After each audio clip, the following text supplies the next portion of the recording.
Bonjour à tous et à toutes. Donc, on va enchaîner par un nouvel épisode de la série cardiologie, donc avec les chirurgiens évoqués en urgence devant la douleur thoracique et avec la péricardite notamment. Donc, c'est quoi la péricardite? Donc, en guise d'introduction, on doit définir c'est quoi le péricarde. Donc, le péricarde, c'est le feuillet qui entoure le cœur. Il est constitué donc, de deux feuillets, donc le feuillet séreux et le feuillet pariétal. Donc, lorsqu'on a une inflammation donc, de ce péricarde, donc, ça définit ce qu'on appelle donc, la péricardite. Il faut la différencier de la tamponade. La tamponade, donc, c'est un épanchement au sein de cette cavité, donc la cavité péricardique qui retentit sur les cavités droites du cœur. Donc, et ça donne les signes du cœur pulmonaire donc aigu. Et c'est une urgence, bien évidemment, et qu'il faut, une fois le diagnostic confirmé, la drainer.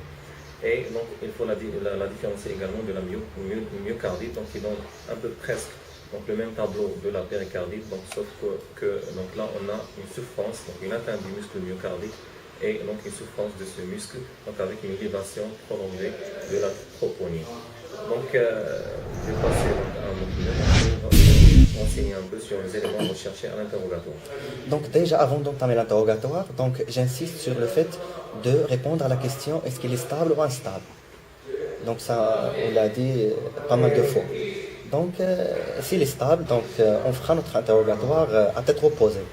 Et donc, comme vous le savez, l'interrogatoire s'intéresse à trois choses: les signes fonctionnels, les signes associés. Donc, comme signe fonctionnel, déjà c'est la douleur thoracique. La douleur thoracique qui est positionnelle et s'aggrave au décubitus dorsal. Également, il s'aggrave à l'inspiration profonde. Donc, les signes associés, notamment la dyspnée, le hoquet, la toux, la dysphagie, parce que derrière le péricarde, c'est l'œsophage, donc on peut avoir une dysphagie. Et j'insiste sur le terrain. Le terrain, il faut chercher un antécédent d'infection pseudo-grippale récente. Donc ça, c'était pour l'interrogatoire. Donc, à l'examen clinique, qu'est-ce qu'il faut rechercher, Simone? Donc, l'examen clinique, on va chercher surtout les signes spécifiques de la péricardite. Il y a le frottement péricardique, c'est un bruit mésocardial qui est modifiable par la position et qui persiste en apnée. C'est un bruit qui est râpeux. On peut aussi avoir un assourdissement des bruits du cœur. Puis, on cherche les signes de retentissement sur les cavités droites, à savoir les signes d'insuffisance cardiaque. D'accord, donc on s'est orienté, on a fait un bon examen. On a fait un examen clinique, on a suspecté le diagnostic de la péricardite. Donc, quel examen paraclinique à demande? Alors pour les examens paracliniques, comme on a dit, on a déjà REI, une douleur thoracique, deux examens demandés en premier. C'est le CG et la radiographie thoracique. Alors pour le CG, il y a deux signes. Il y a une succession qui est pathognomonique, qui s'agit d'un sus-décalage, qui n'englobe pas l'entité et qui ne donne pas une image en miroir, et qui se trouve dans toutes les dérivations et qui ne se développe pas en cube nécrose. Alors ces caractéristiques sont différentes du sus-décalage de la fracture du myocarde contemporain ST+. Alors ce sus-décalage, il va se progresser vers une normalisation du segment ST, vers un aplatissement, vers une négativation via des entités. Ça, c'est le premier signe. Le deuxième signe qui est plus pathognomonique, je redis que le plus pathognomonique, c'est le sous-décalage du segment PQ. Alors, plus QRS, alors le segment PQ qui est entre P, la dépolarisation auriculaire, et la dépolarisation ventriculaire. Alors, le sous-décalage du segment PQ, c'est pathognomonique du péricardite. Et comme on peut avoir un ECG totalement normal. Premièrement, on peut avoir un sous-décalage caractéristique du syndrome coronarien ST+. C'est quand le cas, s'il y a une périmyocardite associée. C'est l'infection, mais il a touché le péricarde et même le myocarde. On peut avoir ici les ondes cardiaques qui sont élevées. On va avoir même un sus-décalage qui est persistant avec des ondes Q, qui englobe l'entité et l'image en miroir. Alors ça, c'est pour l'essai électrique. Pour l'essai radiologique, la radiographie thoracique peut être tout à fait normale. Qu'on peut avoir dans des cas d'épanchement péricardique, un élargissement de la silhouette cardiaque, etc. Et dans la péricardite constrictive chronique, on peut avoir des calcifications sur le trajet du péricarde. C'est pour la radiographie thoracique. On termine aussi pour le troisième examen à demander sur la pathologie cardiaque, c'est le TT. c'est plus informatif. Alors ici, on peut avoir un péricardite qui est tout à fait normal. Ici, on parle d'une péricardite sèche. On peut avoir un épanchement, soit de petit, moyen ou grande abondance, et tout à fait, on peut avoir même une tamponnade.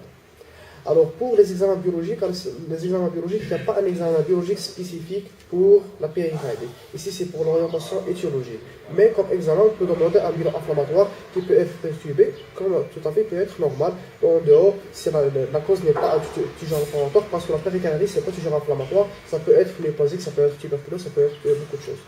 Alors si on pose une complication. Alors pour les complications, deux complications. La tamponnade, qui est un tableau d'insuffisance cardiaque droite aiguë et qui est mortel si on n'est pas diagnostiqué. Alors c'est une urgence diagnostique et thérapeutique. Et deuxièmement, c'est la progression chronique sur une péricardite chronique constrictive. Ici, on parle d'adiastolie chronique, que les deux feuillets péricardiques pariétales et viscérales sont collés et sont épaissis. Alors, dans la compliance du ventricule droit, on aura une précharge qui est diminuée du ventricule droit. Et la tamponnade qui est une urgence extrême, c'est l'extrême des urgences cardiologiques qu'on va détailler après. Comme on vient d'entendre, donc la tamponnade est une complication redoutable. Oui. Il compromet le pronostic vital du patient. Et donc, je vais un peu parler du traitement donc, de la tamponnade. Donc, devant une tamponnade, c'est l'urgence. Il y a un épanchement donc, qui retentit donc, sur les cavités droites, les comprime. Donc, ça diminue donc, la précharge du ventricule droit et ça diminue donc automatiquement la précharge du ventricule gauche. Et donc, on aura un état de choc. Du coup, donc, on doit augmenter la précharge. Donc, pourquoi on augmente? On fait un remplissage, donc un remplissage donc, qui est prudent par des macromolécules. Puis, donc, on fait donc, une ponction. Donc, la ponction doit être donc, soit à l'aveugle sous-xiphoïdienne, donc elle est très risquée, donc, et c'est l'affaire du spécialiste. Mais si on est loin donc, d'un établissement structuré, d'un établissement donc, bien équipé, donc, il faut s'acharner à sauver donc, la vie du patient en faisant donc, une ponction par voie sous-xiphoïdienne. Sinon, donc, la voie écovidée, c'est la voie donc, de prédilection. Et donc, il y a aussi donc, le drainage. Donc, on doit drainer donc, la cavité péricardique, le drainage péricardique. Donc, on passe au traitement médical.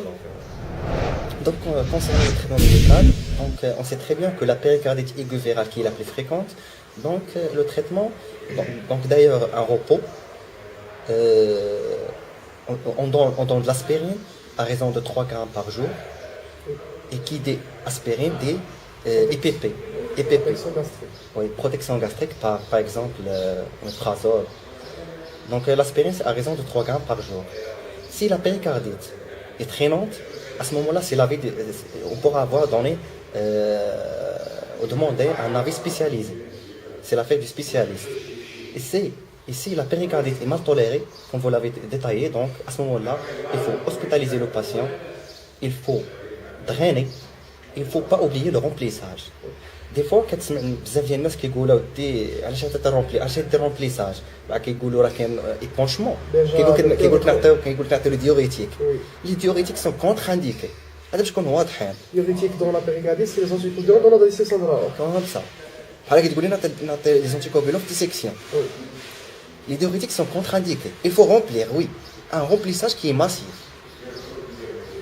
Même une chose que je rajoute, c'est la contre-indication du corticoïde dans la péricardite aiguë bénigne, d'origine virale.